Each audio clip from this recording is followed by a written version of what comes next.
Why, hello, it's me, MrSasaki, and today we're doing A minor scale from Suzuki Violin Book number 2, page 22, tutorial and playthrough. This one's really important because it is preparation for Lully Gavotte. Things to note, we have these pinch marks, right? These half step marks. So these connect two notes that are half steps apart. It can be above and below the notes. Example 16, it is actually specifically melodic minor scale. So here we go. 1, 2, 3, 4.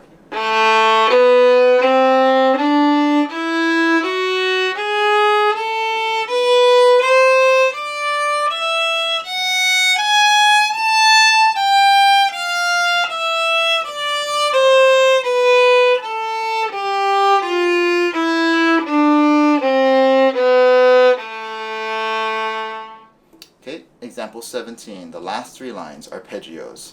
1, 2, 3.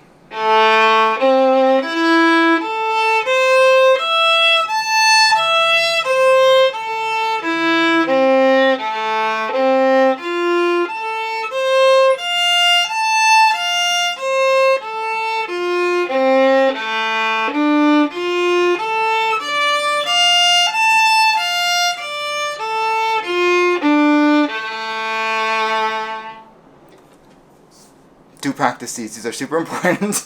But if you found value in this, like, share, subscribe, and I will see you in Lully Gavotte. Bye.